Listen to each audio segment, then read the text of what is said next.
projet Massir est un projet qui porte sur les régions sud du Maghreb, à savoir la région de Darat Filet au Maroc, la région de Rardaya en Algérie et les régions de Médénine et de Kabylie en Tunisie. C'est un projet qui cherche à répondre aux enjeux de développement de ces régions qui ont connu ces dernières années souvent des développements, en particulier des développements en termes agricoles, parfois rapides, mais souvent des développements avec de grands risques de non-durabilité, par exemple en termes de surexploitation des nappes, mais aussi des enjeux en termes de différenciation sociale, d'enjeux aussi de toute une mode de production agricole qui, par de nombreux côtés, n'est pas durable.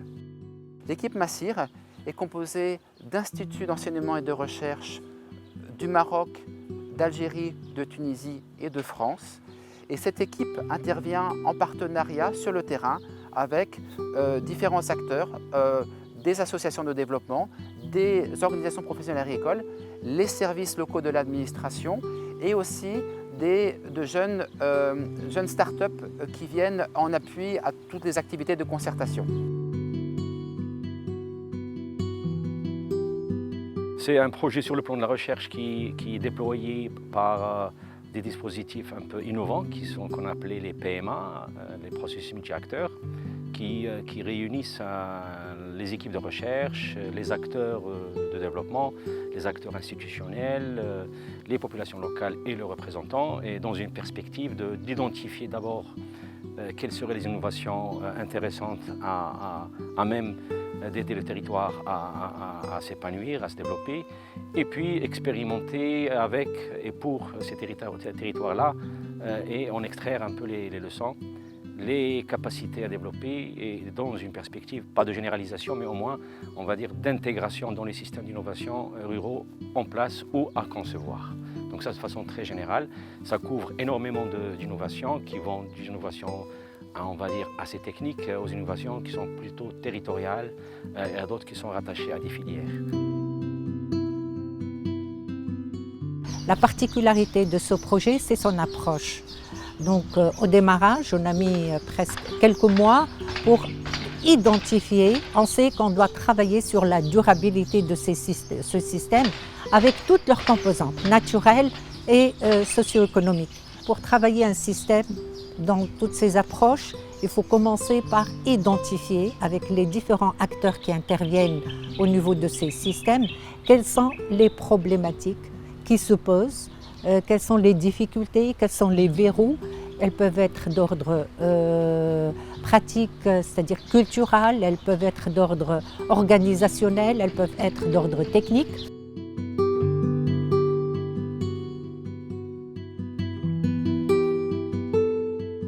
سعودي مصطفى فلاح من الجزائر من بريان ولاية غرداية الجزائر. درنا التجربة نتاع الزعفران في ولاية غرداية في 2016. نجحت التجربة نتاعنا في الأول درنا تجربة صغيرة ومن بعد وسعناها عند الفلاحين اللي في المنطقة نتاعي بريان. التسويق نتاع الزعفران نتاعنا هي بدات تمشي الامور ومن بعد جا لو كوفيد هو اللي شغل تانيك زاد شويه في الصعوبات نتاع التسويق. السوق المحليه نتاع الجزائر مازال ما راهيش تكونسومي بزاف الزعفران. نستناو ان شاء الله كش ما نلقاو تسويق خارج الوطن ان شاء الله. مع ماسير درنا دي زاتولي ورشات درنا على التحديات على المشاكل اللي نسمى لقيناها وعلى كيفاش نطوروا هذه الشعبه هذه، كيفاش نزيدوا يعاونونا من جهه ماسير في البروجي تاع ماسير. درنا هذا اون بارال مع لي زاتولي اللي درناهم. كاين دي فورماسيون بدينا درنا اون فورماسيون ديجا لا فورماسيون تاع الاي كوميرس انترناسيونال الكوميرس بار انترنت.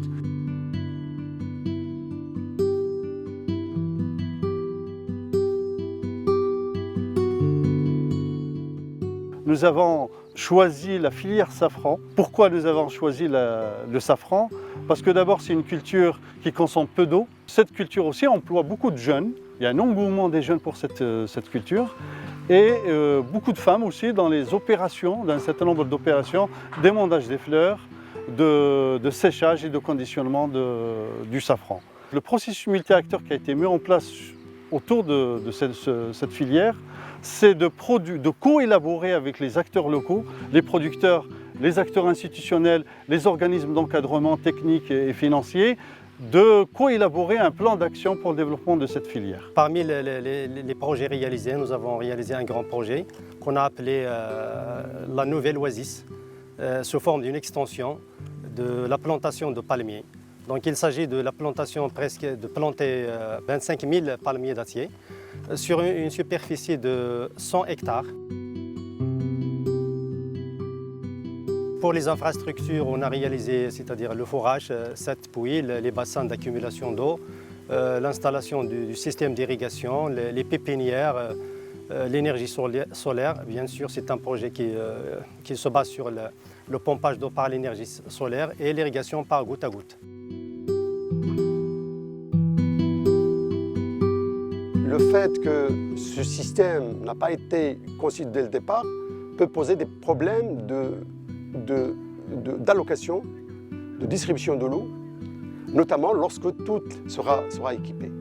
C'est pourquoi on est en train de travailler avec cette association pour voir la conception. Déjà, on a fait un diagnostic, on revoit la conception.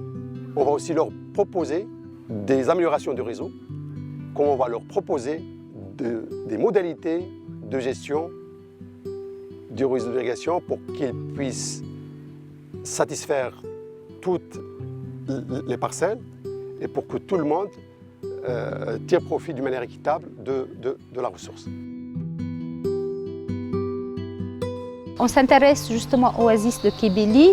Les oasis de Kébéli, il y a les anciennes oasis qui sont établies donc, historiques, on va dire, et il y a les extensions qui se sont développées ces dernières années.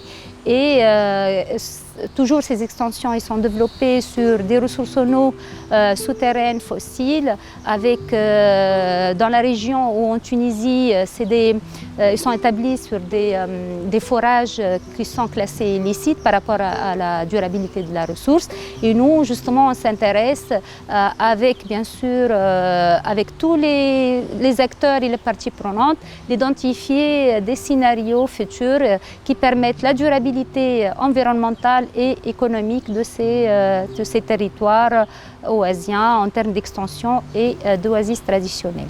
L'une des valeurs majeures du projet Massir est son approche participative et inclusive avec tous les partenaires de recherche, tout à fait, qui à la fois travaillent avec un réseau vraiment étroit sur le terrain pour mener les activités, discuter les résultats et faire une planification tous ensemble pour comprendre pour identifier les enjeux, comprendre quelles sont les solutions viables et durables pour ces enjeux et définir ensemble la stratégie à proposer aux acteurs qui portent le développement du territoire, donc les institutions locales et les associations des agriculteurs qui travaillent dans les mêmes zones.